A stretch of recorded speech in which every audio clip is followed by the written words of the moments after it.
Hey guys, welcome back to the shop for another Metallurgy Monday. In the last one, we talked about grain refinement, primarily what it is and how it actually happens within the steel. This time, on part two, we're going to talk about how you can affect and accomplish grain refinement in your steel when you're building stuff, primarily probably blades.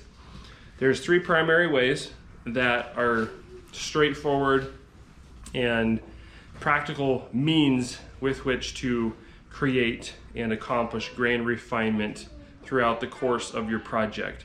If you hear some background noise, it's just my miniature apprentice hanging out with me in the shop this morning.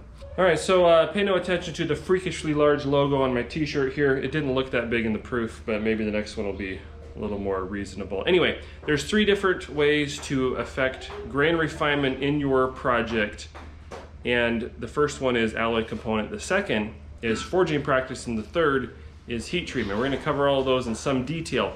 The first one has to do with basically starting with a steel that has alloy components that are placed in the steel for the purpose of controlling grain size and ultimately the result of having a refined grain, or at least keeping that from being an issue in the first place. Probably the most effective alloy component for this is vanadium. Chromium also plays a role in this. But whether you're using something like 52-100 steel that has 1.5% chromium in it, or 80 CRV2 that has a little bit of chromium and some vanadium, or any number of other different alloys, selecting a steel that has some alloy component to help control the grain size is going to give you a better chance at getting a nice fine grain size in your finished product. 80 CRV2 is a great example, and it's become a very popular steel among bladesmiths as of late, even though apparently it's been around for a long time in the form of Swedish saw steel or something to that effect over in the Scandinavian countries, and you see it in use in like bushcraft and puko knives and that kind of thing as well. It's a good steel. It's got about 0.8% carbon in it, and then some alloy components, primarily chromium and vanadium. With this metallurgy, it is easy to forge, pretty simple to heat treat, and it maintains a small grain size because of primarily that vanadium does not allow the grain growth to happen even at forging temperatures. And so if you throw in a couple of heat treatment cycles at the end of your process, you're going to even get even a finer, more refined grain size just with the metallurgy combined with your forging practice combined with your heat treatment. So that's the first thing that you can do. And so all things being equal, it's going to be much easier to get a nice fine grain size with a steel like 80 CRV2, for example, than it is, say, 1095. And that means something, right? That's why they started adding alloy components to steel, is to bring out or control certain properties or characteristics of the steel.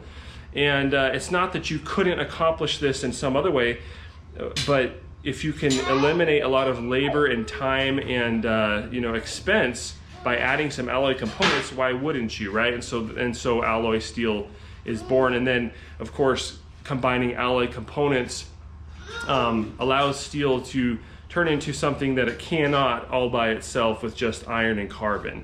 And that's sort of getting into different properties, but we're just talking about the grain refinement. So if you're going to use something that has a certain amount of alloy component, chances are you're going to have a better starting point and a better sort of parameters for keeping that grain size small throughout your project. So that's just something to think about. Personally, I use 52-100 steel a lot, and I also like 80 CRV2. 15 and 20 with that nickel content, that does help with the grain size control a little bit. 5160's got that chromium in there, which all of these alloy components do things other than just help grain size stay small. But that's what we're talking about today, so keep that in mind. The second thing we're going to talk about is forge practice. Now, this is something that is not as well known, it seems, as of late. Now, I refer back to the Japanese bladesmithing tradition, especially for this particular aspect of grain refinement and forge practice, because as far as I'm aware, the Japanese bladesmithing tradition is the oldest intact tradition of bladesmithing that there is in the world today. There might be something else I'm not aware of, but as far as I know. Now, the reason I say it that way is because, of course, every other culture out there has bladesmithing practices that go way back, into antiquity, just like the Japanese tradition does. But the continuity of that has been broken. And so you can go into Scandinavian countries and you can find artifacts that were expertly forged and created by a blacksmith 1,000 years ago. But as far as I'm aware, the direct handing down of that information and technique in any sense has been broken and is no longer available. Like that's it died out, right? And that's why we have things that different types of pattern welded steels and stuff, for example, that people are still kind of puzzling over, wow, that's really crazy how they made that and stuff. And so the tradition has been broken. There's not a continual line back to like, how did they do this? And these skills, if they had been passed down, there would at least be some remnant of them today, based on how they used to do things centuries ago. But that is the case, as far as I'm aware, with the Japanese bladesmithing tradition. A purist, if you will, in the Japanese bladesmithing tradition today is still using many, if not most, of the techniques that they were using 500, 800, 1,000 years ago. That's my understanding. And so, whereas they've held on to that tradition in the Western world, metallurgy has gone in a different direction. And like what I mentioned a minute ago, the alloying of steels has been a big part of it. And so now the focus in general is on the steel itself, and you'll see this, and it's less on the actual processing of that steel and how it's worked, which kind of comes back to the maker or the blacksmith or the bladesmith. And so, you see this in popular knife, in the knife market today. It's all about, well, what's the steel? What steel is it? Oh, this is the new steel. It's so great. It's so awesome. It's got this and this and this in it. It's got extra vanadium. It's got niobium or whatever. So the focus is very largely on the steel in today's age in the Western knife or blade marketplace. And I think that comes from the great success that alloying steels have become. Like we're doing things with steels that are inconceivable to people 200 years ago who were working with just a basic form of steel in the iron and carbon that they had. So I'm not saying that we shouldn't be doing that, but I think along the way we've kind of lost a lot of that knowledge. And so you see it crop up, and you see sort of distorted versions of it. And one of those examples I would give would be edge packing, right? In the early days, especially of custom knives and blacksmithing and stuff, kind of almost died out, and then it started to come back, and now it's pretty strong right now. But you would hear of the old timers talk about edge packing and things like that.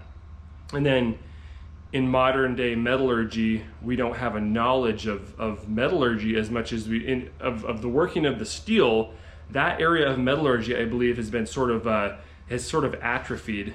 I'm just saying this same thing a different way. It's sort of atrophied in the Western sphere.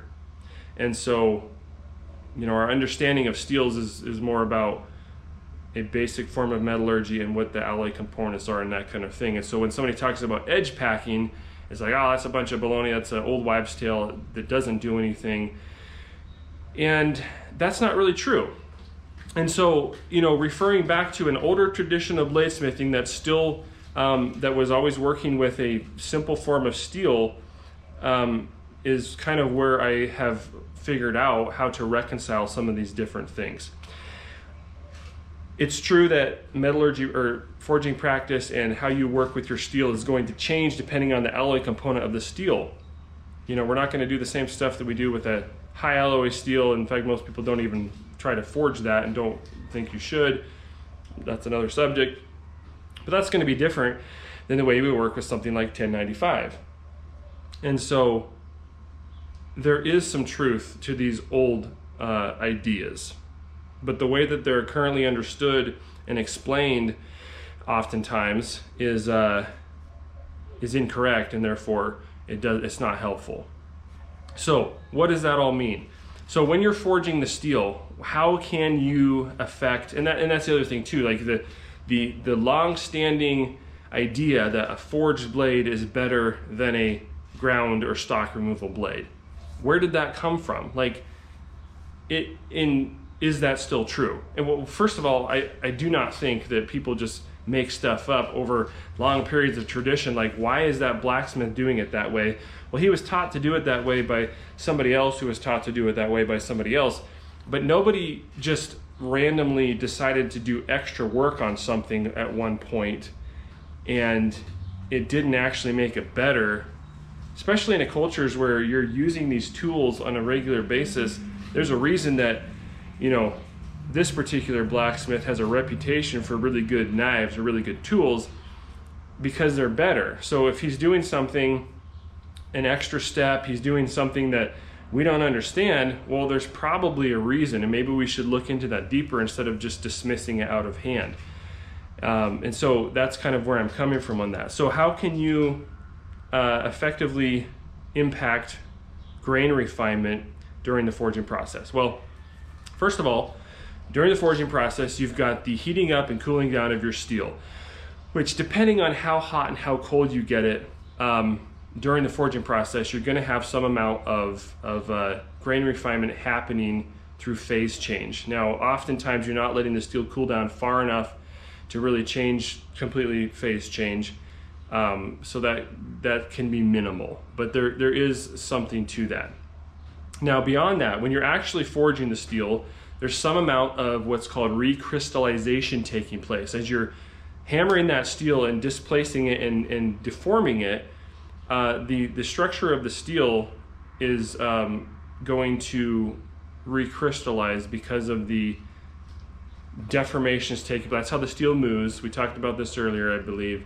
The dislocations in the steel are being created, and there's going to be recrystallization happening in real time throughout the forging process. So that's happening to some degree. And then finally, the temperature at which you forge your steel. Now, this is something we need to talk about, because another thing that has really impacted the metallurgical understanding of bladesmithing, and not all for bad, but is industry. The problem is that industrial application of metallurgy and steel is not necessarily completely transferable to what we do as bladesmiths, because for one thing, many times they're talking about much larger cross sections of steel than we are working with a blade.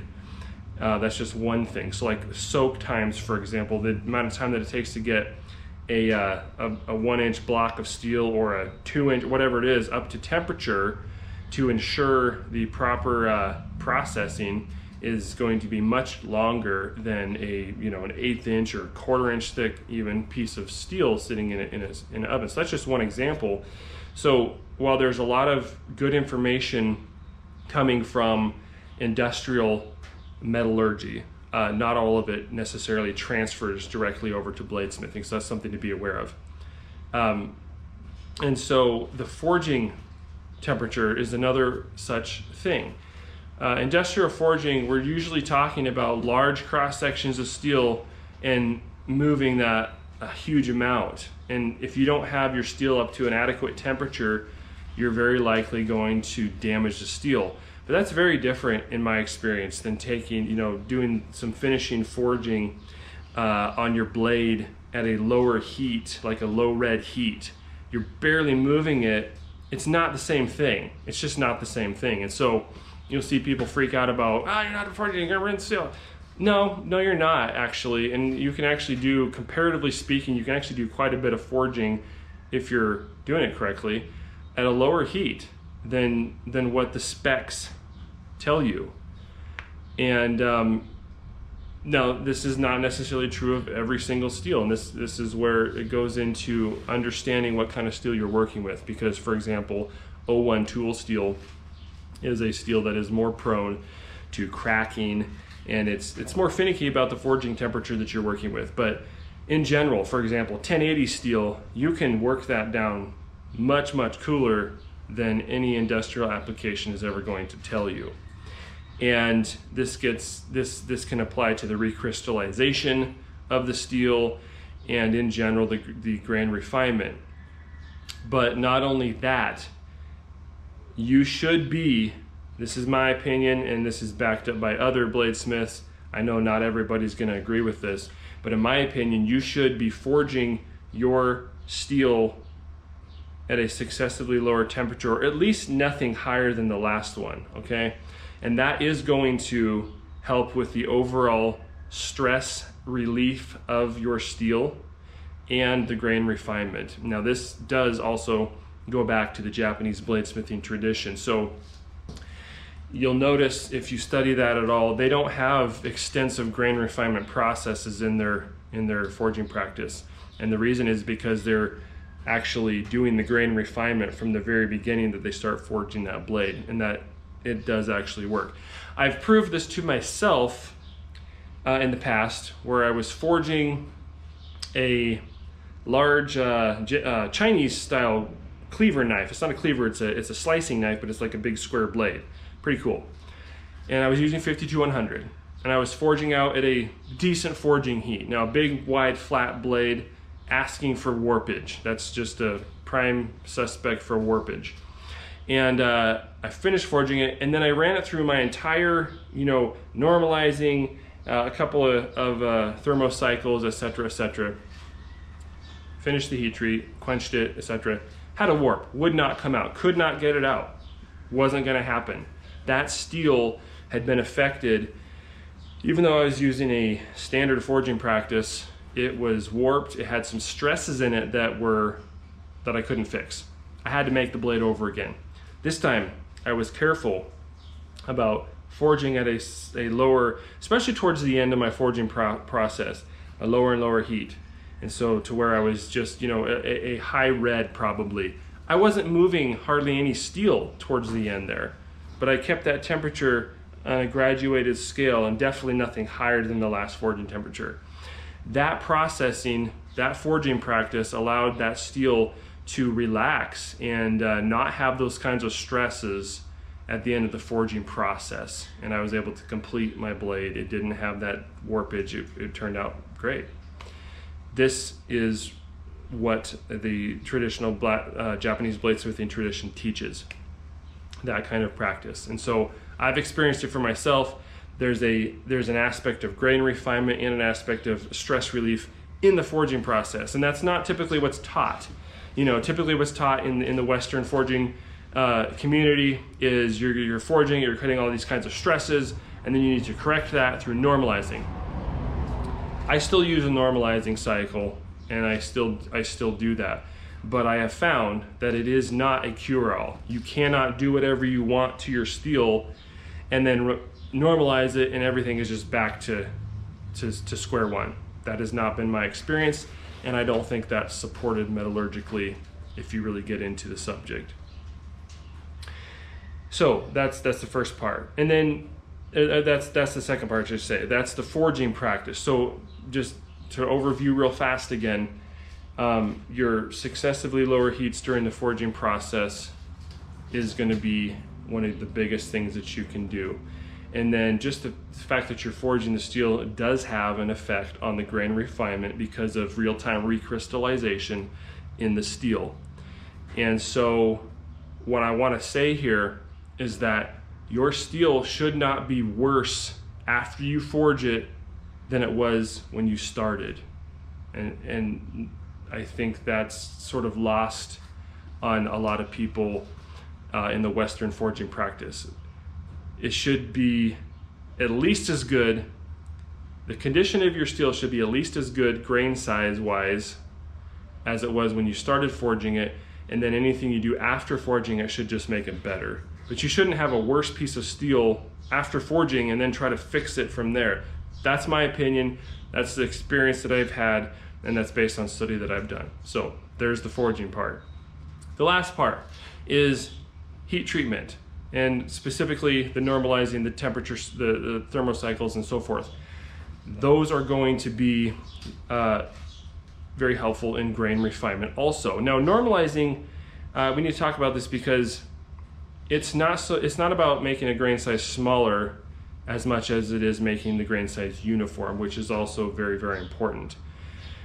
Now, depending on the steel that you're using and the temperatures that you forged it at, you know, and what the temperature that you normalize it at, that very well may be a grain refinement cycle, but it's not necessarily intended to be that. I do a normalizing cycle after forging my blades in almost every case. There's been some times when I've been experimenting with the Japanese style methods that I have skipped that. But typically, almost every single blade I make, I do a normalizing cycle, even on my stock removal blades, which is another subject. The next thing, and I didn't used to do this, but as I continued to study and understand metallurgy more, the next thing that I do is a form of annealing. Now, traditional annealing, we're all familiar with, right? You heat it up, you stick it in a bucket of ashes or vermiculite or whatever, and let it cool real slow. Now, the problem with that is that it's not helping us as bladesmiths. It's not helping us get a fine grain size. The slower your steel cools down from a high temperature, and specifically austenitizing temperature, the larger the carbide size is going to be on that cool piece of steel on the other side, which is not what we want. We want a fine carbide and a fine grain size. And so that traditional type of annealing, while it does make the steel soft, that's not what we're after. So a couple of different ways to steer away from that type of annealing, and a lot of people they don't anneal their blades at all because of that very reason, but there's more than one type of annealing, and a lot of people don't know this. What type of annealing can we use that will actually help refine the grain size on our knives? Well, that's what we call today a form of divorced eutectoid DET annealing. Divorced eutectoid transformation. I'm going to forget that. And there's some other variations of this as well. But there's ways to make steel soft and make the carbide size specifically small. And if you remember from our last video, the reason the carbide size is important for grain refinement is because carbides are a preferential renucleation site for new grains. So when we heat that steel back up, all those fine carbides are going to help us create a bunch of new and therefore smaller grains. So, very practically speaking, you do not want to heat your steel up to austenitizing temperature if you're going to use this kind of method. You want to be slightly below that. And if you're going to use a traditional method like the Japanese bladesmithing, where you do put it in some sort of insulating material and let it cool down slowly, the way you can avoid the large carbide size of the traditional annealing process is to not heat it up as hot. So you're not putting everything into solution, and this is going to be a primitive version of spheroidizing. So you're going to heat that up to a lower temperature than austenitizing, and you're going to put it into a insulating material like vermiculite or ashes or something like that, and let it cool down from there. But to do a perhaps more complete and more controlled version of spheroidizing or a divorced eutectoid annealing, you can use a kiln. If you don't have a kiln, the previous method is adequate and is doable. But a kiln is going to help you control that. And so for the steels that I use, for example, 50 to 100, my standard process is to heat that steel up to 1425 degrees Fahrenheit, hold that there for 30 minutes, and then let it cool down on its own down to about 900 or 800 degrees. And then I can take it out. At that point, it's been spheroidized and it's soft, and I can drill it. I can file it if I need to.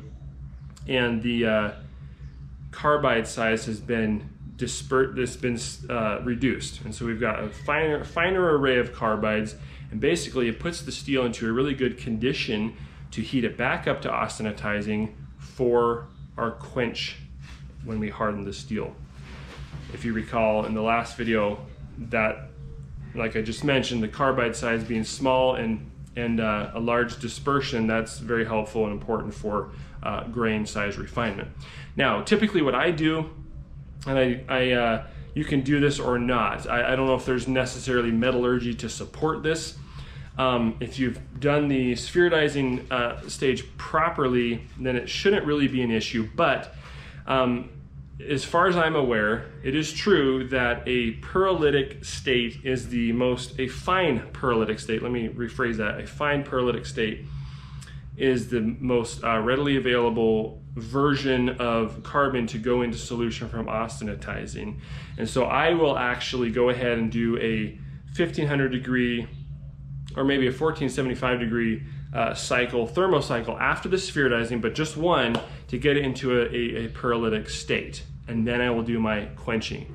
And the reason I do it this way is because I austenitize at 1475 for most of my steels, and the purpose is to only allow a certain amount of carbon into solution. I only want between 0.6 and maybe 0.8% carbon in solution.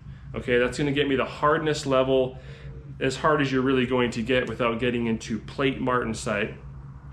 And then it's going to leave the rest of that carbon out into the steel as fine carbides for abrasion resistance, which is what I want. And so I don't go past that austenitizing temperature. And so to get the steel into the best condition to reach that level of solution and carbon in solution, I'd use those two combinations. But again, you should be okay with the fine spheroidizing process and go directly into austenitizing and then quenching. So if you're not, now I need to point this out because I do not use multiple thermocycles on my hypereutectoid steels, especially my low alloy steels, because once you start doing that, like with 5100, 01, 80 CRV2, you're going to start getting alloy banding, which is where the carbides start to segregate in bands based on alloying components. They're bonding to alloy components and creating these patterning in the blade. But that means that you've got areas that have lesser concentration of carbides and areas that have more. And so you don't have a completely homogeneous piece of steel at that point, which is not what I'm after. And so I do not do multiple thermocycles on my low alloy high carbon steels. But if you want to do multiple thermocycles on, say, a piece of 1080, go for it. It's not going to do that because it doesn't have the alloy component to start those alloy banding processes. You don't need to do multiple thermocycles because you can accomplish the same thing with a spheroidizing cycle and then maybe one pyrolytic cycle to get it back into a pyrolytic state. And you don't need to do all these multiple thermocycles that you see everybody talking about, which brings me back to the middle one, the forging practice. You shouldn't have to be refining your grain size down for some blown up crazy thing in the first place. So don't get me started on that. Anyway, those are the three ways in which we can practically and simply affect and impact grain size in our steel throughout the process of building a blade. Steel selection, aka alloy components, forging practice, good forging practice should always lead to better, at least the same grain size, same type of grain size that you had when you started, and preferably, hopefully better. And then finally, some supporting thermocycles or heat treatment applications to really help with the final grain refinement on your blade. So hopefully this was helpful to you guys. I appreciate each and every one of you. Thank you for being a member here on the channel, and we will see you on the next video.